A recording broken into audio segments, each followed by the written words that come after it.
Police यंत्रणा संविधानाला नाही तर ती सत्तेला इमानदार आहे, अशा प्रकारचा निष्कर्ष अलाहाबाद हायकोर्टाने काढलेला आहे आणि त्यांनी असं म्हटलेलं आहे की पोलिसांनी संविधानाला इमानदार राहणं गरजेचं आहे, परंतु ते संविधानाला कधीही इमानदार राहत नाहीत, तर ते सत्तेला इमानदार राहतात आणि लाभाची पदे स्वतःला मिळवून घेतात. अशा प्रकारचा निष्कर्ष अलाहाबाद हायकोर्टाने काढलेला आहे आणि एक ऐतिहासिक निकाल त्यांनी या माध्यमातून देण्याचा प्रयत्न केलेला आहे. अलाहाबाद हायकोर्टाने असं म्हटलेलं आहे की अलाहाबाद हायकोर्टाचे न्यायमूर्ती विनोद दिवाकर यांच्या खंडपीठाने 3 जून रोजी एक निकाल दिलेला आहे. उत्तर प्रदेशात पोलिसांच्या कारभारावर अत्यंत कडक टीका त्यांनी केलेली आहे आणि राज्यातील पोलीस अधिकाऱ्यांची निष्ठा देशाच्या संविधानापेक्षा सध्याच्या सत्ताधारी सरकारशी जास्त असल्याचं कोर्टानं स्पष्ट केलेलं आहे. आणि त्यांनी पुढे असं म्हटलेलं आहे की राजकीय नेते आणि वरिष्ठ नोकरशहांच्या सामंतशाही वृत्तीने घटनात्मक शासनाला लोकसेवेऐवजी वैयक्तिक वर्चस्वाचे माध्यम बनवलेले आहे. हे किती धक्कादायक आहे हे अलाहाबाद हायकोर्टाने सांगण्याचा प्रयत्न केलेला आहे. त्याच्या पुढे जाऊन त्यांनी असं म्हटलेलं आहे की सत्तेशी एकनिष्ठता आणि सोयीची भूमिका सातत्याने पोलीस यंत्रणा घेत आलेली आहे आणि म्हणून त्यांनी असं म्हटलेलं आहे की मैदानी स्तरावर काम करणारे अधिकारी संविधानाऐवजी राजकीय अंकाचे हितसंबंध जपण्यात जास्त प्राधान्य देत असतात. प्रशासकीय गैरसोय आणि पोलिसांकडून कायद्याच्या राज्याकडे घटनात्मक कर्तव्य म्हणून न बघता केवळ एक प्रशासकीय अडथळा म्हणून पाहिले जात आहे. संविधानाची शपथ घेऊनही पोलीस यंत्रणा स्वतःचे वर्तन राजकीय सोयीनुसार बदलत आहे, असं अलाहाबाद हायकोर्टाने म्हटलेलं आहे. खरं तर सुरुवातीला पोलिसांना शपथ दिली जाते आणि ते संविधानाशी एकनिष्ठ असतील किंवा कायद्याशी एकनिष्ठ असतील अशा प्रकारची शपथ त्यांना देण्यात येते, परंतु हे पोलीस मात्र याच्याशी एकनिष्ठ राहत नाही, तर ते सोयीनुसार आपल्या भूमिका बदलतात, असं अलाहाबाद हायकोर्टाचं म्हणणं आहे. आणि जे काही कायदे आहेत त्या कायद्यांचा अर्थ लावत असताना जे कठोर कायदे आहेत त्याचा चुकीचा अर्थ लावला जातो, सोयीचा अर्थ लावला जातो आणि ज्यांना शिक्षा देणं गरजेचं आहे त्यांना शिक्षा न देता त्यांना सोडलं जातं, परंतु जे निरपराध लोक आहेत त्यांना मात्र या कायद्याअंतर्गत कठोर कारवाई केली जाते. त्यांनी अलाहाबाद हायकोर्टाने सध्याच्या जमिनीच्या आणि व्यावसायिक आर्थिक वादात थेट गँगस्टर कायदा लादण्यात आल्याचे गाझियाबाद खटल्यात म्हटले आहे आणि यानुसार एका महिलेला पोलिसांनी थेट 80 दिवस विनापरवाना तुरुंगात ठेवल्याबाबत पोलिसांवरती कडक ताशेरे ओढलेले आहेत. कायदेशीर प्रक्रियेतील मूलभूत तरतुदी आणि मानवी अधिकारांना डावलून सर्रास अशा प्रकारची मनमानी अटक केली जाते आहे आणि यातून खरं तर लोकांच्या मूलभूत अधिकाराचं म्हणजे उल्लंघन होत आहे. ज्या राज्यघटनेने लोकांना अटकेपासून संरक्षण देण्यात दिलेलं आहे त्यांना मात्र याचा कुठलाही फायदा पोलीस मिळू देत नाहीत किंवा त्याचा आधार पोलीस त्यांना घेऊ देत नाहीत.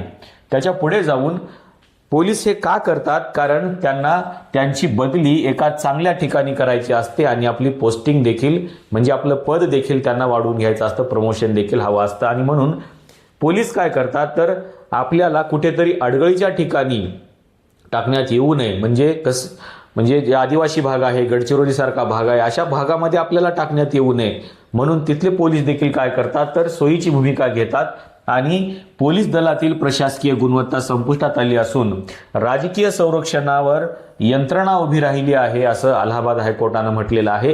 कारण जे पोलीस राजकीय सत्तेशी इमानदार राहतात, त्यांच्याशी इमानदार राहून काम करतात, त्यांना चांगल्या ठिकाणी पोस्टिंग मिळते, त्यांची चांगल्या ठिकाणी बदली होते आणि बढतीही होते. त्याच्यामुळे पोलीस काय करतात तर आपलं प्रमोशन करण्यासाठी, आपल्याला प्रोटेक्ट करण्यासाठी ज्या कायद्याचा फायदेशीर अर्थ कसा लावता येईल याचा विचार पोलीस करतात आणि त्या पद्धतीने काम करतात. म्हणून अलाहाबाद हायकोर्टाने त्यांना चांगलं झापलेलं आपल्याला दिसायला लागतं. आता ही पोलीस यंत्रणा काय करते आपल्याला माहिती आहे की वरवरची जी चमकोगिरी असते ते देखील पोलीस यंत्रणेमध्ये आपल्याला दिसायला लागते. निवडक कारवाया आणि एन्काउंटर्स यामुळे पोलीस प्रशासन कायदेशीर चौकटीला बगल देत आहे. म्हणजे कुठेतरी एखादं एन्काउंटर करून दाखवायचं आणि ते सांगायचं की आम्ही किती चांगलं काम करतोय. हा प्रकार सातत्याने वाढत चाललेला आहे. एका बाजूला एखादं चांगलं काम करायचं आणि दुसरे 10 कामं वाईट करायचे, असा जो प्रकार आहे तो हायकोर्टाने, अलाहाबाद हायकोर्टाने उघडकीस आणलेला आहे.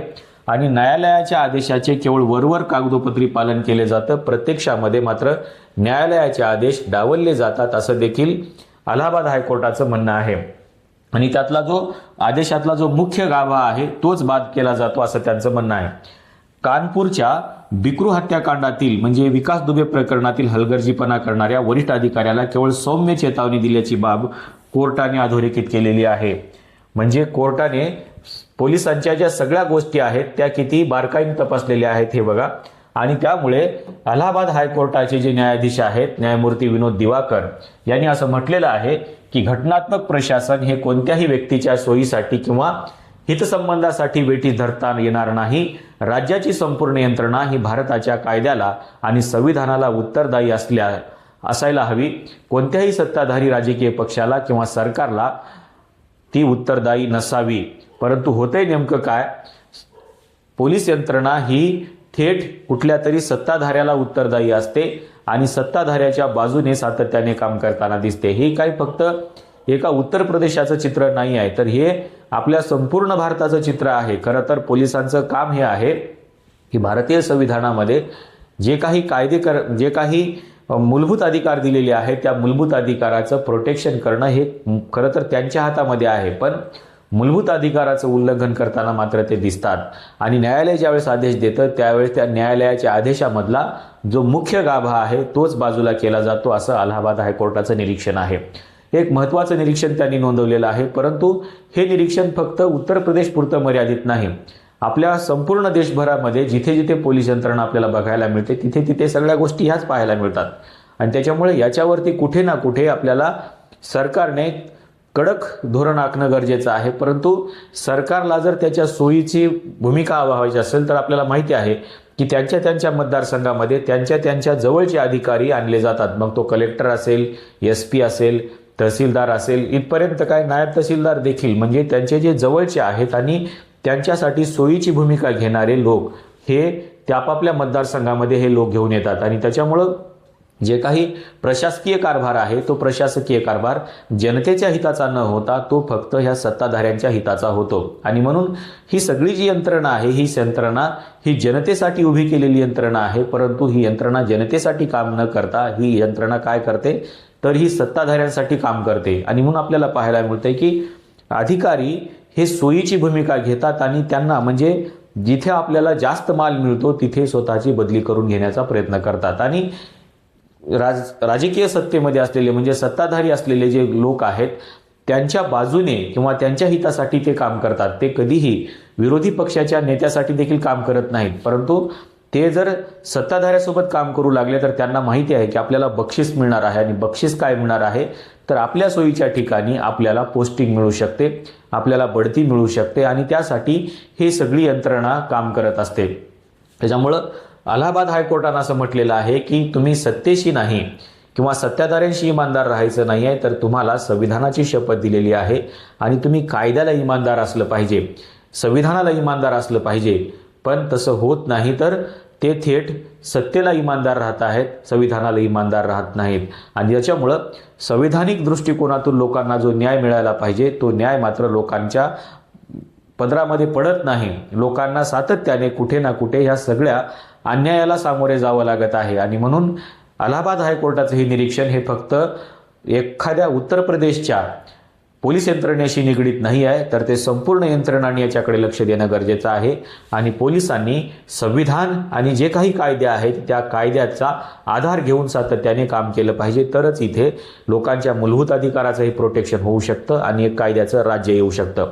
अलाहाबाद हायकोर्टाच्या या निरीक्षणाबद्दल नेमकं तुम्हाला काय वाटतंय सांगायला विसरू नका. अलाहाबाद हायकोर्टाचं हे निरीक्षण फक्त उत्तर प्रदेश पुरतं आहे का ते महाराष्ट्रामध्येही तुम्हाला त्याचं प्रतिबिंब दिसतं आहे हेही सांगायला विसरू नका. हा व्हिडिओ जर तुम्हाला आवडला असेल तर याला लाईक करा, शेअर करा आणि चॅनलला सबस्क्राईब करायला विसरू नका. आणि या व्हिडिओच्या खाली तुमचं ओपिनियन मांडायला देखील विसरू नका. आजच्या व्हिडिओमध्ये आपण इथेच थांबूया. धन्यवाद.